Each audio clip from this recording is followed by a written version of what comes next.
Vamos a dar comienzo a la actividad de hoy, la charla sobre Nicaragua. Una charla que para mí, quien os habla, es algo especial. Durante mucho tiempo, grosso modo del 79 al 99, yo participé activamente en todo lo que fue el movimiento de solidaridad que se desarrolló a nivel de Asturias, pero también a nivel estatal, coordinadoras de solidaridad con Nicaragua, con El Salvador, incluso coordinación europea de solidaridad con El Salvador. Durante muchísimo tiempo fue algo, todo lo que venía de Nicaragua, lo que venía de El Salvador, para quienes en aquella época podíamos peinar menos o incluso ninguna cana, era algo que era aire fresco.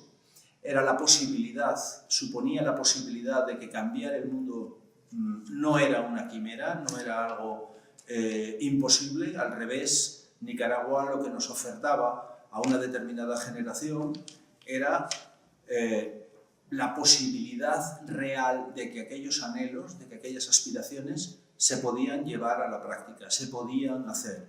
Y se estaban haciendo con un pueblo entregado. Recuerdo que en aquella época decíamos que Nicaragua, con 3 millones de habitantes, hoy si miramos las estadísticas se ha doblado la población en Nicaragua, decíamos un pueblo de 3 millones de habitantes, el segundo país más pobre del hemisferio occidental después de Haití, tiene derecho a elegir su futuro y a que se le respete como pueblo.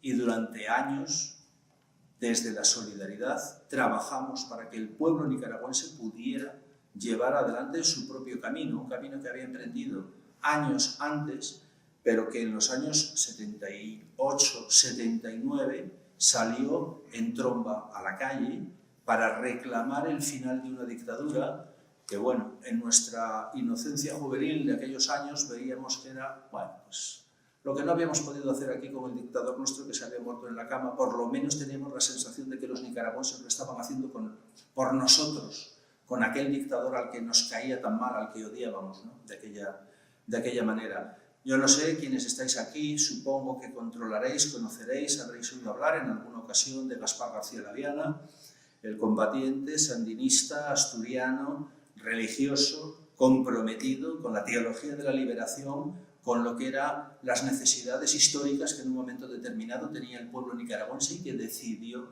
unirse al combate para poder ofrecer al pueblo de Nicaragua un futuro mejor, un futuro más digno. Es emocionante en cierta medida, 40 años después, recordar un poco cosas que ocurrieron en aquel momento. Hace poquitos meses se celebró también el 40 aniversario de la muerte de Gaspar García Laviana. Probablemente quienes estéis con un seguimiento mínimo de todo lo que ha sido la solidaridad, hayáis visto, leído, oído algo de los actos, las actividades que se han hecho para conmemorar ese 40 aniversario. Y si aquello fue en diciembre de 1978, habría que recordar que en julio de 1979, ahora en muy poquitos meses vamos a cumplir el 40 aniversario, aquel proceso insurreccional que había empezado tiempo atrás y que nos tenía pegados a las emisoras de radio y a los periódicos. Quienes lo vivisteis recordaréis que en aquella época no había muchas emisoras de radio ni muchas cadenas de televisión, solo teníamos una y además a veces ni se veía.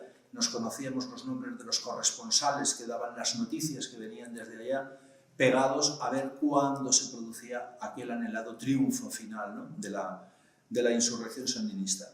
Bien, durante años, decía, trabajamos la solidaridad, hicimos nuestro lo que eran los anhelos de la población nicaragüense, nos unimos a las filas del Frente Sandinista, del Frente Farabundo Martí, en El Salvador, de la URNG de Guatemala, conocimos otros procesos, intentamos solidarizarnos con todas aquellas causas y las hicimos nuestras de tal manera que a estos compañeros que tengo a derecha y izquierda y que ahora os presentaré, antes se lo estaba comentando, en las elecciones de 1990 aquellas elecciones eran las nuestras y hicimos una caravana de coches para pedir el voto sandinista, porque nos iba algo como generación y como elemento solidario, que nos sentíamos partícipes de todo aquello.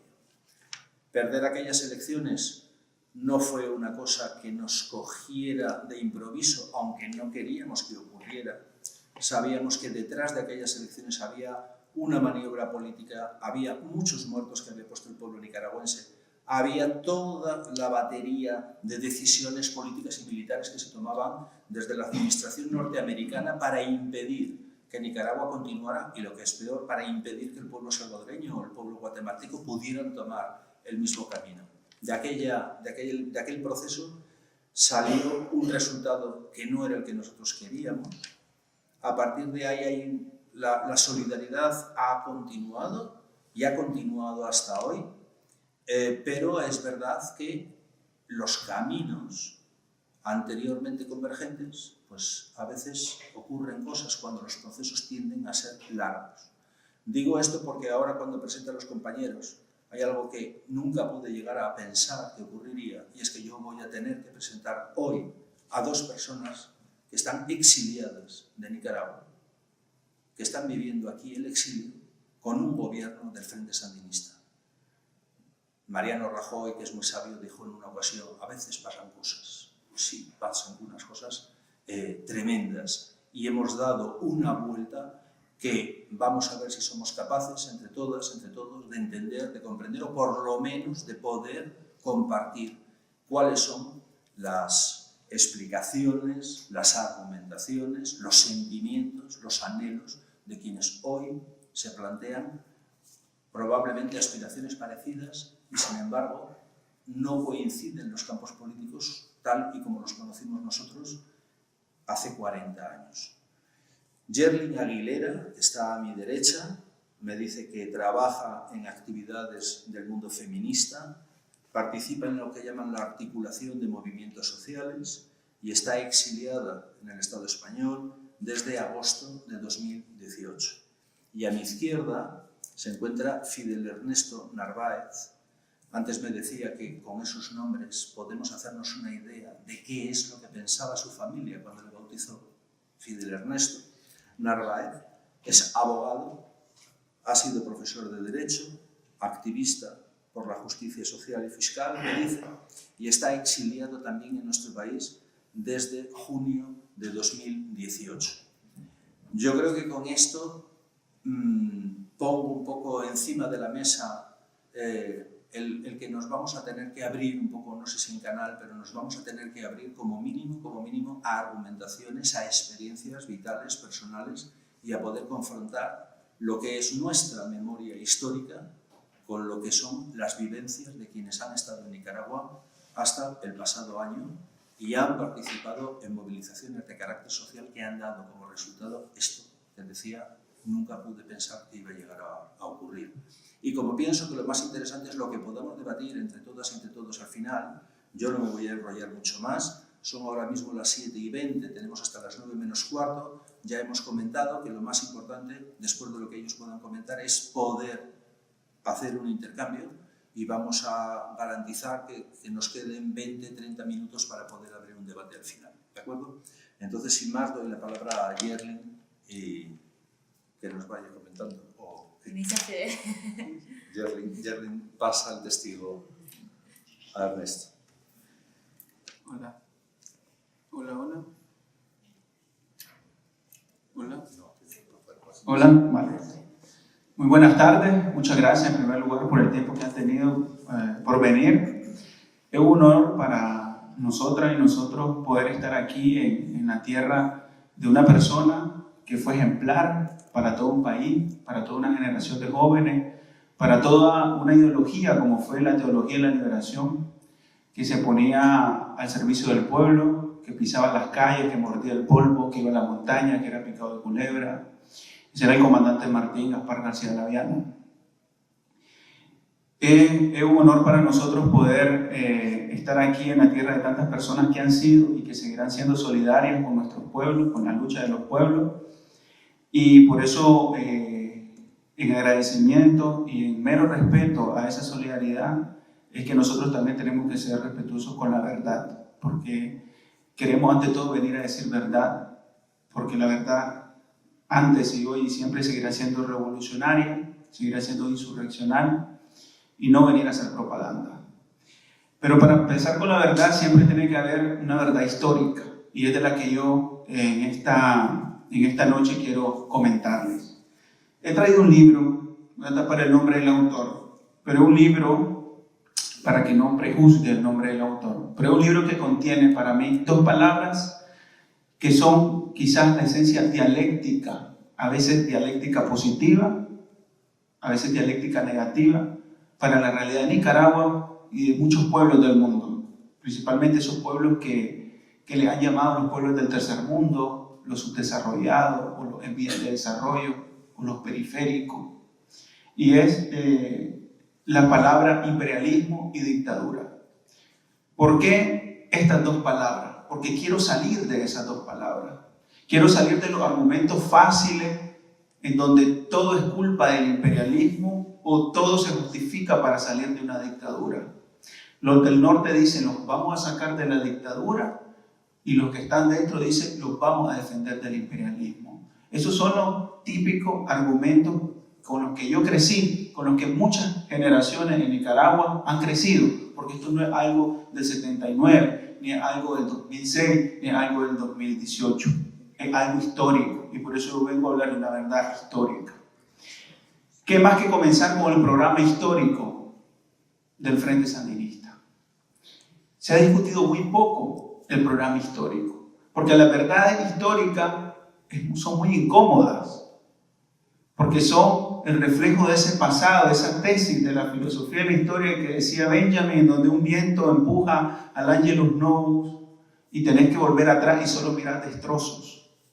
Pero ese viento supuestamente se llama el progreso. Vamos a tener que volver a ver atrás. Nosotros jóvenes, dentro de 20 y 30 años, entre 15 y 30 años, que son el 60% de la población de Nicaragua, tiene que volver a ver atrás. Y empecemos por el programa histórico. ¿Por qué quiero empezar por el programa histórico? Porque el fundador, o uno de los fundadores del Frente Sandinista, que se llamaba Carlos Fonseca Amador, decía una frase muy famosa, y es que decía, reto a cualquier vocinglero a que nos demuestre y nos muestre un programa con mayores avances sociales que el que estamos presentando. Es decir, eso era algo en su momento revolucionario, como lo fueron los otros programas que en la historia de los movimientos sociales latinoamericanos se vinieron dando. El manifiesto de Montecristi con José Martí, el plan de Ayala con Emiliano Zapata, el manifiesto del Moncada en el asalto del cuartel, el mismo manifiesto Luz y Verdad de Sandino, llega el manifiesto o el programa histórico del Frente. Porque esas son las verdades en las que un partido político, en las que un movimiento insurreccional o revolucionario quería cambiar las estructuras que, querramos o no, estaban contenidas en ese programa. Las cambiaron. Voy a explicar por qué sí y por qué no. Mayormente, por qué no. Resulta que hay un concepto muy indispensable para poder entender Nicaragua, y es el concepto de la soberanía, pero no es un concepto gratuito, ni apologético, ni propagandístico. Es un concepto que realmente barra, como el sujeto barrado de Lacan, atraviesa la personalidad de todos los nicaragüenses y atraviesa la construcción del Estado mismo de Nicaragua. El Estado mismo de Nicaragua se constituye bajo ese efecto del imperio hispánico y las nuevas repúblicas independientes, bajo el destino manifiesto de William Walker y la Guerra Nacional, bajo la intervención de 1927 y la Guerra de Sandino. Eso es dialéctica, eso ha sido el recorrido histórico que nuestro país lamentablemente ha tenido que sufrir. Muy simplista, sí, muy simplista, como un canal, el canal de Nicaragua. ¿Cuántas veces no han dibujado la ruta del canal? ¿Cuántas veces no han hecho en plano la ruta del canal? ¿Cuántas veces no se ha negociado desde el siglo XIX, desde el siglo XVIII se viene negociando con franceses, con iraníes, con chinos, con estadounidenses, con rusos, la construcción del canal? Lamentablemente, la historia de nuestros pueblos la empobrecen los intereses geopolíticos. Y es esta generación la que tiene la obligación, primero, de ser objetivo, de decir verdad y de tener que enriquecer filosóficamente, ideológicamente, históricamente y también para el futuro este problema que hemos tenido como países empobrecidos. Ya lo decía Tino, el país más pobre de América continental. No estamos hablando de cualquier país. Resulta que el programa histórico del Frente Sandinista pretendía, sobre la base de la separación de la dictadura somocista del país, la construcción de un nuevo Estado revolucionario.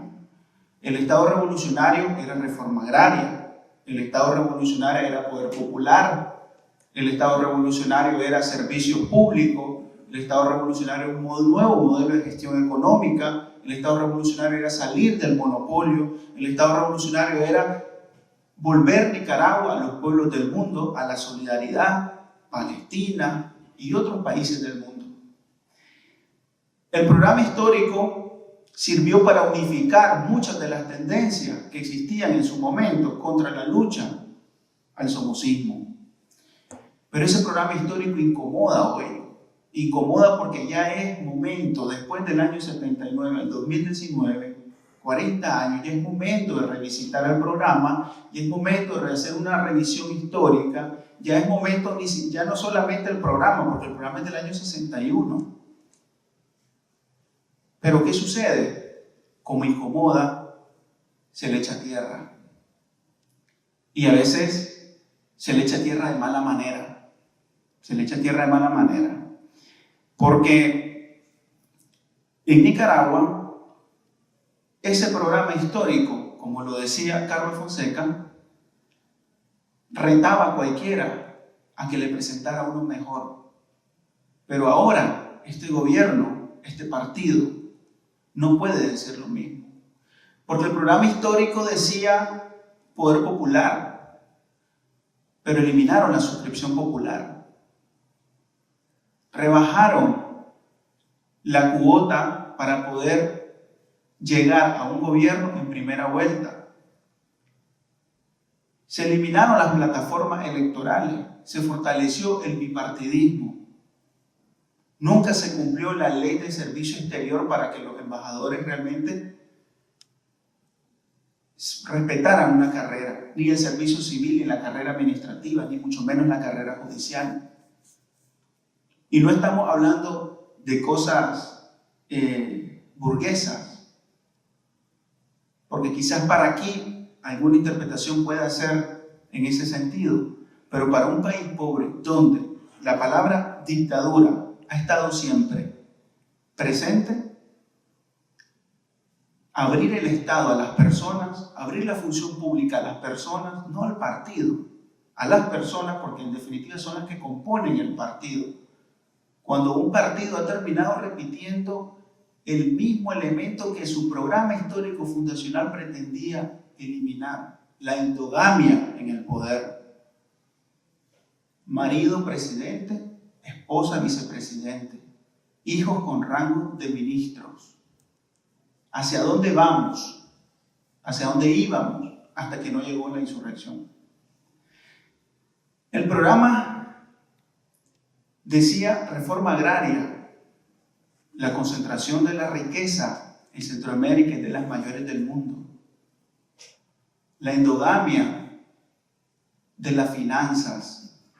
Hay una clase financiera que no se destruyó con la revolución, que no se apartó con la revolución, porque tiene esa virtualidad, desplaza capitales y cuando se le da la oportunidad vuelve a obtener los rendimientos que no pudo obtener durante ese momento. ¿Por qué hablo de esto? Porque hay una cuestión que se llama los bonos de pago por indemnización, en donde el Estado de Nicaragua ha pagado más de $1.000 millones a las personas que se expropiaron durante los años 80. Un país con un presupuesto tan raquítico como el de Nicaragua que apenas llega a $1.500 millones. ¿Para qué sirvió esos bonos de pago por indemnización? Para fundar la Bolsa de Valores de Nicaragua. entró Nicaragua al mercado bursátil con una deuda histórica. ¿Cuál fue esa deuda histórica? Que las expropiaciones se pagaron, las pagó el pueblo, pero quienes se quedaron con esas expropiaciones no se les ha hecho una rogatoria de devolución de esos bienes. Hubo algo que se llamó la piñata, hubo algo que iba en contra de los principios fundacionales del propio programa histórico del Frente. Eso de querer agarrar las cosas de la gente para sí, pero diciéndoles que es para el pueblo. Es cierto que hubo avances, no se puede negar la historia tampoco, porque desde el principio yo vine a decir aquí que vamos a hablar verdad.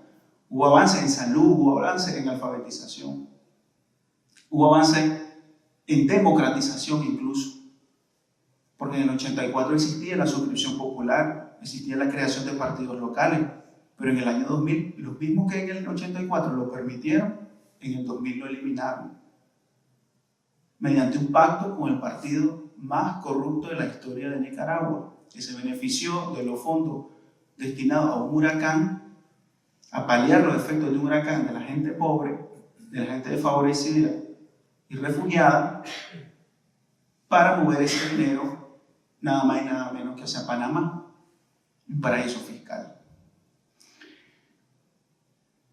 Entonces, en ese recorrido político se terminó perdiendo algo que incluso a priori es lo político, que es lo ético, es la mística que le llamaban algunos pensadores o pensadoras.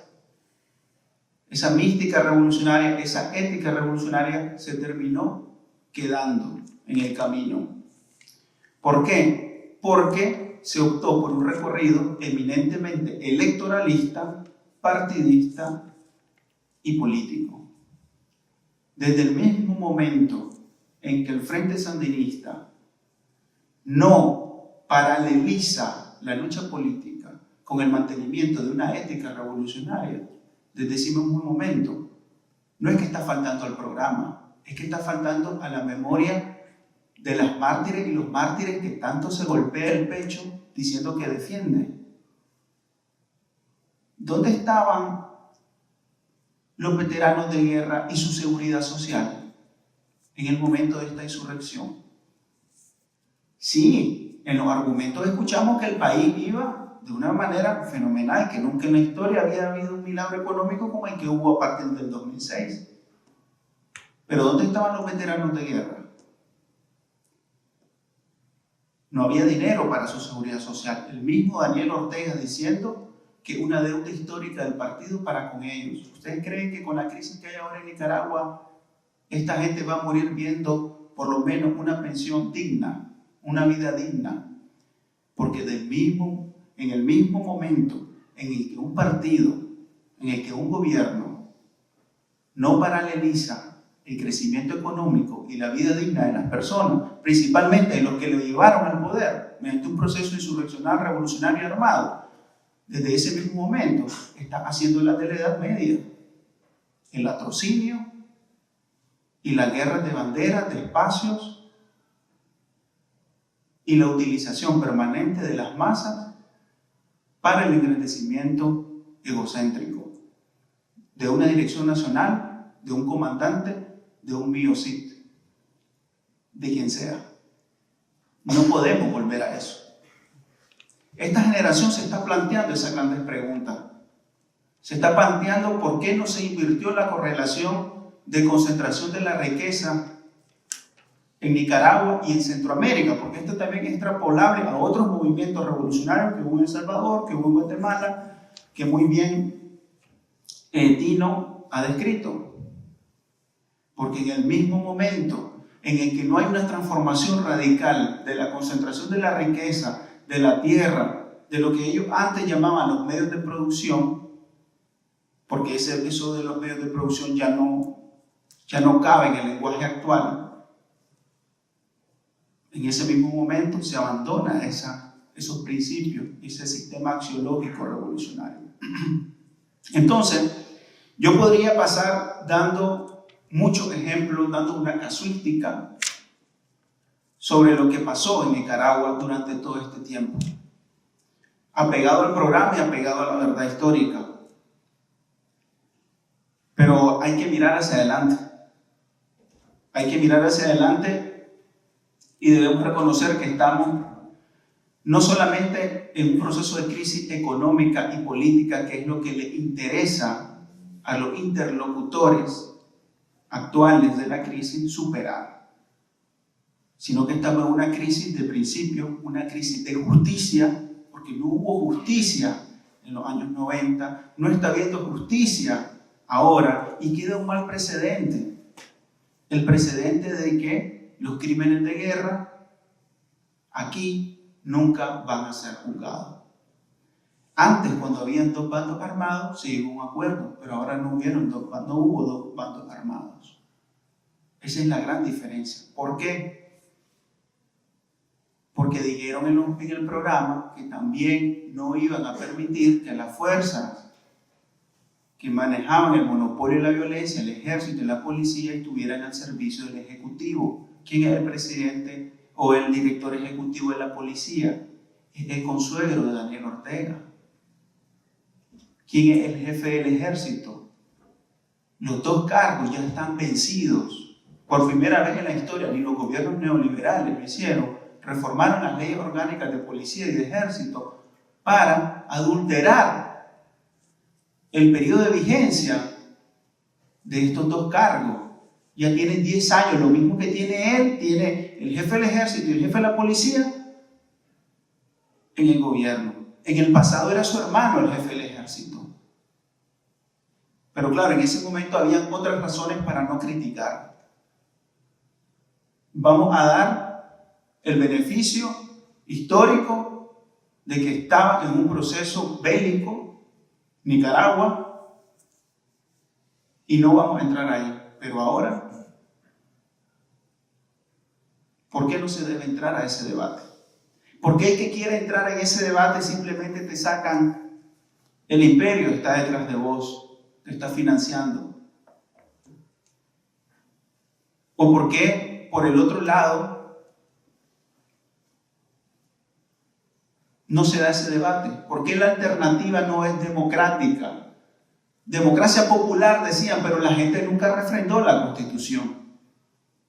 Nunca ha habido una consulta popular en Nicaragua, un plebiscito, un referéndum revocatorio, tan de moda en el socialismo del siglo XXI.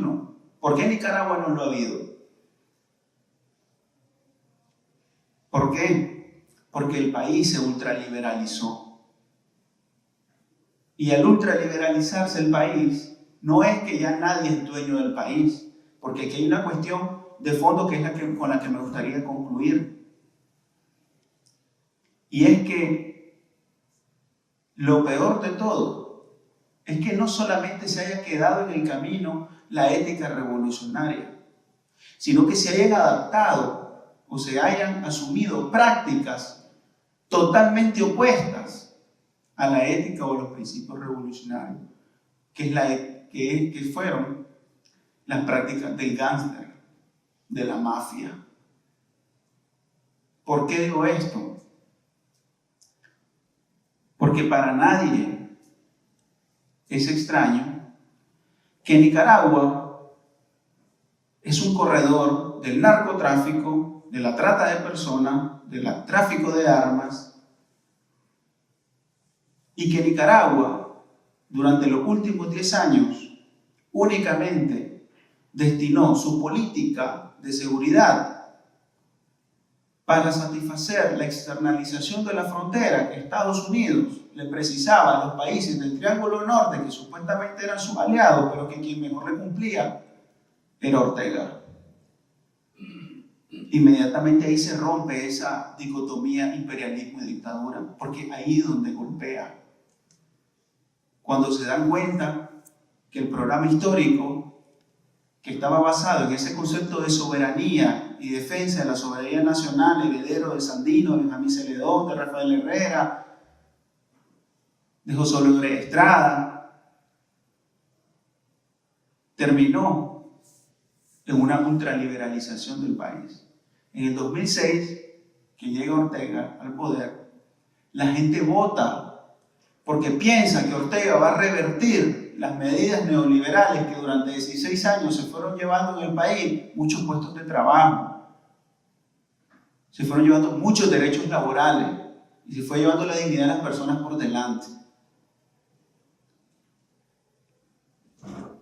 ¿Por qué hay una insurrección si todo va bien? El clásico argumento del imperialismo. Pero ¿cuándo no se sostiene ese argumento? Cuando durante 10 años de tu gobierno, el imperialismo no ha dicho una palabra. Cuando durante 10 años de tu gobierno, el hijo, ministro de inversiones, inauguraba la industria alimenticia como Cargill, una multinacional, al lado de la embajadora de Estados Unidos, destruyendo la economía local, destruyendo la economía productiva, la del pequeño, la del micro y el mediano productor. Eso en el programa histórico, supuestamente, íbamos a poner en primer lugar sobre la mesa. ¿Y qué pasaba? La migración. 1.500 millones de dólares al año ingresan a Nicaragua en remesas. Hay una industria del desplazamiento en Nicaragua. Quieren que la gente se vaya para que devuelvan 1.500 millones de dólares, casi un doble presupuesto, el equivalente al presupuesto del Estado de Nicaragua. Para eso quieren que la gente se vaya a Costa Rica, Estados Unidos, Europa. ¿Por qué? Porque los economistas han dicho en Nicaragua que el monto de evasión fiscal anual alcanza los 1.200 millones de dólares. Se embolsaban casi 4 millones diarios de dólares en evasión de impuestos. De algún lado tenía que salir, claro, de las mujeres cuidando en la economía del cuidado fuera, o de los nicaragüenses cortando piña y naranja en Costa Rica. De ahí salía esa evasión de impuestos. Y entonces, ¿dónde estaba el impuesto progresivo del programa histórico? ¿Dónde estaba? ¿Cómo va a defender las expropiaciones que se hicieron antes para devolver esos medios de producción al pueblo? Cuando ahora estás tolerando 4 millones de dólares diarios en evasión de impuestos, libre repatriación de capitales. ¿De quiénes eran todas las concesiones mineras en Nicaragua? Canadiense y estadounidense. No hay ni un solo argumento. Hay algunos argumentos, pero que no tienen que ver con la dignidad de las personas, porque el crecimiento económico no tiene que ver directamente con la dignidad de las personas. Y la soberanía no es que esté una familia en el poder porque nació en Nicaragua. Soberanía es que las personas tengan una pensión digna. Soberanía es que la gente pueda elegir partidos políticos, suscripción popular. Soberanía es que la gente pueda exportar a otro país que no sea Estados Unidos. Más del 80% de las exportaciones en Nicaragua van a Estados Unidos. Y entonces no era que decía Martí que el pueblo que quiera hundirse le vende a un solo pueblo y el que quiera salvarse le vende a muchos pueblos. ¿Por qué no se invirtió la balanza de exportación y importación en Nicaragua? La balanza comercial. No se invirtió. No había cambio estructural porque ya no había principio revolucionario, porque ya no había ética revolucionaria. No podés hacer cuajado donde no hay leche. Y entonces, la soberanía que se propone es la de un programa. Esta insurrección está proponiendo un programa de nuevo. Son otros tiempos, son otras personas, es otro futuro, es otras circunstancias. Ahí tenemos el programa. Está planteado. No venimos con la arrogancia de decir, retamos a otro que venga y nos muestre un mejor programa que este. No. Venimos con la humildad de decir, queremos una salida no pacífica porque ya hubo una masacre. Queremos una salida con justicia y con democracia. Y eso pasa por devolver al pueblo el derecho a decidir que nunca en la historia de Nicaragua ha tenido y que durante 50 años atrás un programa histórico se nos prometía y que hubo gente que se dejó la vida por eso. Por poder establecer cualquier tipo de partidos políticos que quisiera, plataforma de electores, suscripción popular, referéndum revocatorio, su propia constitución, decir que sí están de acuerdo con esa constitución. No ha pasado en Nicaragua. Vivimos en una constitución que todos los gobiernos que han estado la han trastocado a su beneficio. El mismo Ortega en el año 94 decía y dictaminaba una comisión que iba a prohibir la reelección en Nicaragua. Mariano Fiallo Oyanguren y Danilo Aguirre estaban al frente de esa comisión de reforma constitucional donde se prohibía la reelección en Nicaragua. Porque después, con una sentencia de la Sala Constitucional de la Corte, la autorizás, al mismo como lo hizo Juan Orlando Hernández en Honduras. Y se lo hizo después de darle un golpe de Estado a un gobierno legítimo y popularmente electo en Honduras. ¿Con qué argumento definís ahí para decir que vos sí sos democrático y Juan Orlando Hernández no lo es? Es lo mismo, porque también esta nueva generación está proponiendo programas de lucha, solidaridad entre los pueblos. No es Nicaragua el ombligo del mundo. Estamos viendo Honduras, porque lo que pasa en los hondureños nos está pasando a nosotros. ¿Cómo no lo vamos a ver si están en la frontera, si son el segundo país más pobre de América continental? Estamos compitiendo en pobreza. ¿Cómo no vamos a ver a nuestro competidor? Pero ¿qué pasa? Les compran software de vigilancia a Israel, mientras le dan palmaditas en la espalda a los palestinos. Ahí estaba en el programa histórico. Aunar esfuerzos para acompañar las luchas de los pueblos del mundo contra la opresión. Y bueno, podríamos hablar más cosas, pero quiero darle espacio a mi compañera Yelin. Encendido, ¿no? Sí. Bueno. Buenas noches, gracias por estar aquí. Yo soy parte de prácticamente de una generación rota, ¿no? Que es una generación que es posterior a la guerra de los 80, a la etapa de la profundización del liberalismo en Nicaragua y a esta otra insurrección de abril. Generalmente, bueno, yo crecí prácticamente inmersa pues, en parte de lo que fue la utopía del sandinismo y obviamente pues con mi desencanto. Generalmente cuando hablamos de contrarrevolucionarios, porque al orteguismo, entiéndase Daniel Ortega y toda su cúpula de poder, cuando quería descalificar la crítica generalmente aludía a la palabra contrarrevolución. Y esa también ha sido una palabra que ha venido pues cabalgando así casi de manera inerte para descalificar generalmente la crítica que se venía articulando en Nicaragua desde los 90 y desde un poco más antes. Pero cuando pensamos en contrarrevolucionarios generalmente no miramos hacia adentro.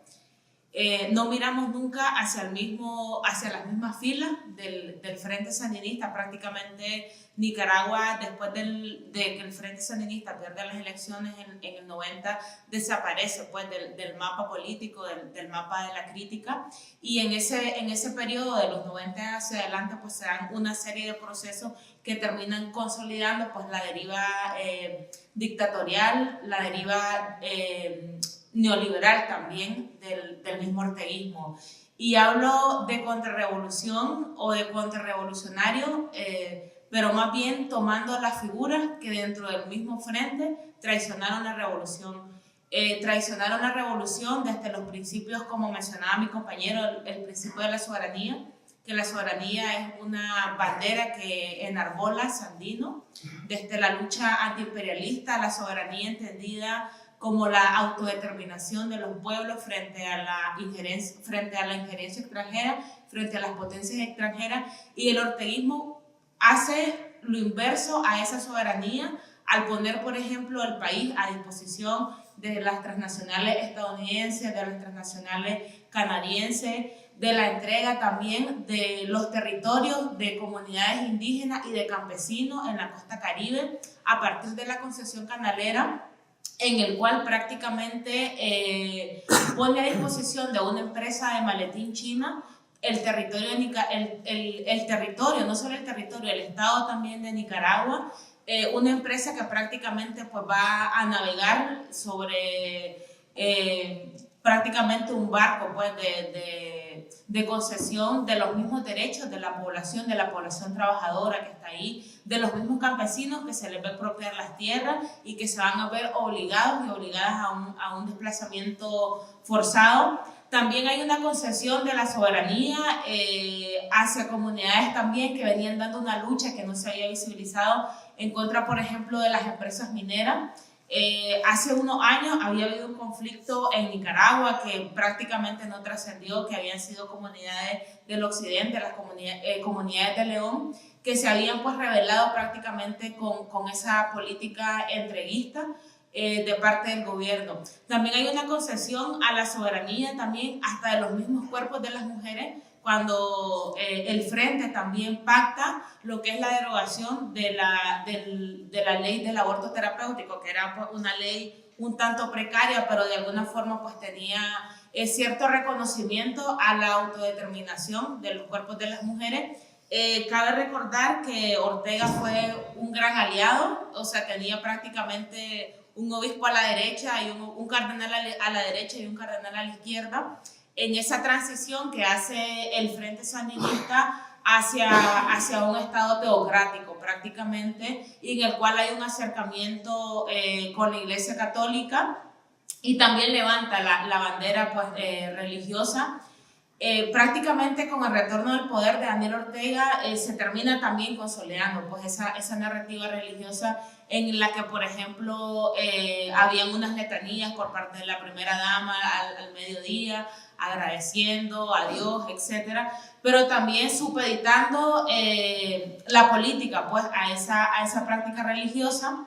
En abril hay una ruptura y hay un distanciamiento de este acercamiento que se había dado entre el gobierno y la Iglesia Católica, prácticamente porque hay unos obispos que se rebelan y que cuestionan al gobierno, sobre todo a partir de la consolidación de la represión con las manifestaciones de abril.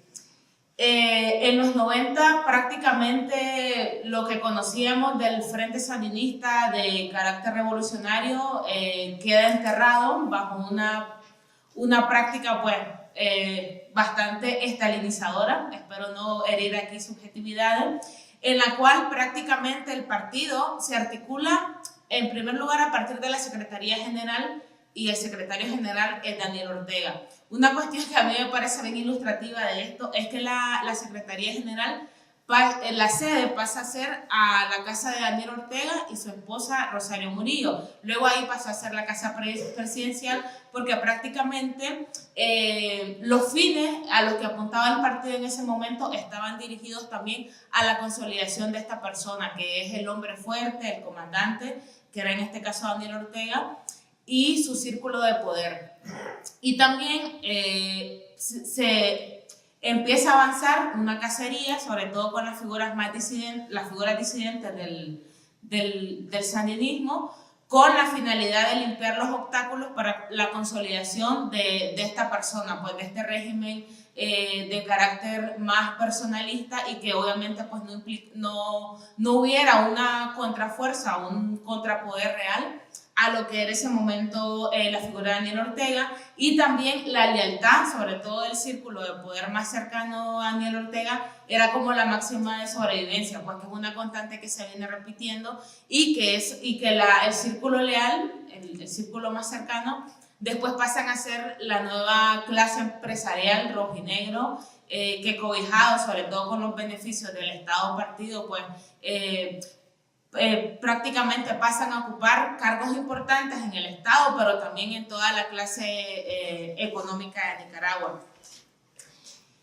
En nombre del Estado revolucionario, del socialismo o del sandinismo, también se inicia prácticamente o se profundiza un Estado totalitario y violento, que en nombre de algunos ideales que a veces pueden parecer un tanto abstractos, si lo pones en comparación con la vida de la gente que empieza a cuestionar, se empieza a justificar una serie de persecuciones a las voces más disidentes de este proyecto, del proyecto que ellos llamaban cristiano, socialista y solidario.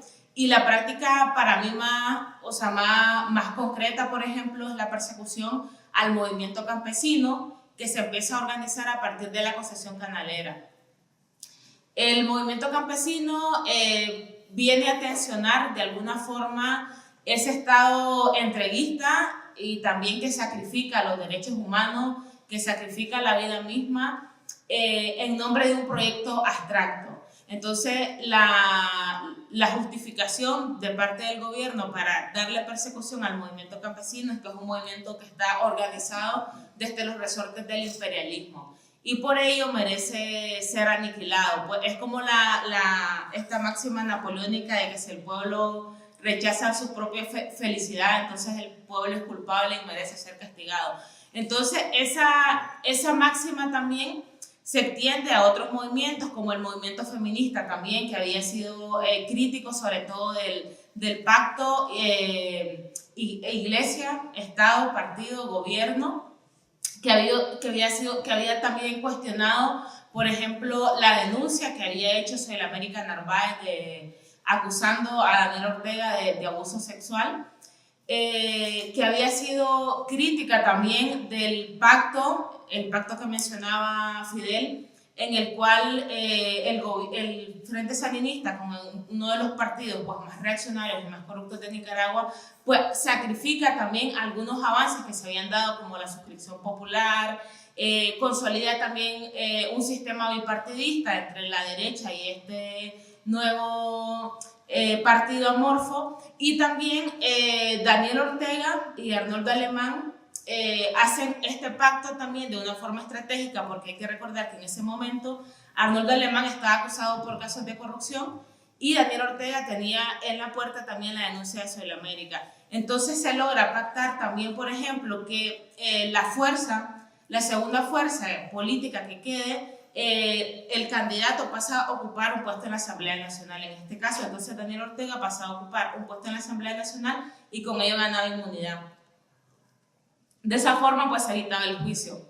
Esta deriva y esta política de pactos prácticamente viene a desdibujar el carácter revolucionario, pero también combativo que tenía el Frente Sandinista, sobre todo plasmado en los movimientos sociales. El Frente Sandinista, creo que uno de los grandes logros fue también potenciar la organización sindical, la organización comunitario, barrial, pero que a partir sobre todo del Tratado de Libre Comercio, el Frente Sandinista lo que hace es un pacto también de esos movimientos y los entrega. Pues muchos de esos líderes sindicales lo que hacen es pasar a ocupar puestos, por ejemplo, en la Asamblea Nacional, y también cuando el Frente retorna al poder, lo que hacen es venir a refrendar también las decisiones que toma el gran capital y el gobierno. Prácticamente pasan a ser sindicatos de membrete o de adorno, que en ningún momento pueden articular tampoco ninguna crítica en contra del mismo partido y del mismo gobierno, porque son trabajadores a sueldo. Pues. Entonces eso viene a anular casi en su totalidad la crítica, sobre todo la crítica de los movimientos sociales, que es absorbida en ese Estado-partido. Entonces, ¿qué pasa en abril? En abril, a partir de algunos acontecimientos muy particulares, que es la aprobación de la reforma al Seguro Social y también le antecede la quema de la Reserva Indio Maíz, un grupo de jóvenes, particularmente de estudiantes ubicados en las universidades, vienen a cuestionar todo este modelo, sobre todo porque hay un error de cálculo político del Frente en el cual piensa que a partir de la aprobación de la reforma del Seguro Social, pues la gente prácticamente no va a salir a las calles porque no hay ningún movimiento que pueda activar todo este malestar y llevarlo a una cuestión más articulada y más concreta en las calles. Entonces hay dos golpes, lo de la reserva, lo de la quema, la Reserva Indio Maíz, y lo de la aprobación a las leyes del Seguro Social. Entonces salen los jóvenes y la respuesta de costumbre del gobierno es la violencia, pensando que va a hacer un piquete violento y que luego la gente pues, va a haber algunos días de malestar y va a regresar a las casas sin más nada. Este error de cálculo político obviamente le cuesta toda la inestabilidad que hay actualmente hoy, pero además a partir de que las y los jóvenes salen, el gobierno despliega primeramente pues, las fuerzas policiales y acto seguido las fuerzas paramilitares, que las fuerzas paramilitares fueron las que ejecutaron la operación limpieza, que dejó pues, un saldo de más de 600 personas asesinadas y posterior a ello, pues el gobierno le dio persecución a las voces que quedaron, sobre todo pues a partir de la modalidad del secuestro político. Hoy hay más de 600 personas también como presas políticas, a través del cual el gobierno ha pretendido desarticular esta manifestación y esta movilización social. Como no todo lo que les contamos es desalentador, pues a mí me gustaría rescatar que de toda esta movilización hay algunas cuestiones que me parece que son positivas, más allá de las contradicciones mismas que hay en el movimiento, que es de carácter ideológico muy diverso. Me parece que los movimientos que convergen en todas estas manifestaciones, particularmente, por ejemplo, los movimientos feministas y los movimientos ecologistas, vienen a tensionar estos macrorrelatos, por ejemplo, sobre todo estos macrorrelatos abstractos en el que la vida pasa a estar en un segundo plano. Entonces, por ejemplo, a partir de las movilizaciones, revertimos la consigna de patria libre o morir para patria libre para vivir, porque creemos que no podemos seguir sacrificando la vida en nombre de un proyecto que al final ha derivado en muerte, en persecuciones y en el sacrificio de nuestros derechos. Entonces me parece altamente positivo que logremos cuestionar y revertir esos macrorrelatos poniendo en el centro la vida, porque el orteguismo, yo creo que de alguna forma nos sedujo con este proyecto que nosotros y nosotras creíamos que de alguna forma nos podría montar en un estado en el cual podíamos conquistar otros derechos, pero que al final terminamos sacrificando los pocos que teníamos. Y me parece también que este movimiento y estas movilizaciones vienen a tensionar también esta dicotomía entre derecha y izquierda. Y yo creo que también nos merecemos, o al menos deberíamos de apuntar a construir una narrativa, pero también un proyecto político que obviamente cuestione estos polos y esta dicotomía, y que también podamos pensar desde lo concreto, o sea, desde lo concreto que son las necesidades del mismo pueblo nicaragüense, pero de lo concreto también que es la vida misma, que siempre debe ser una bandera de lucha. Gracias.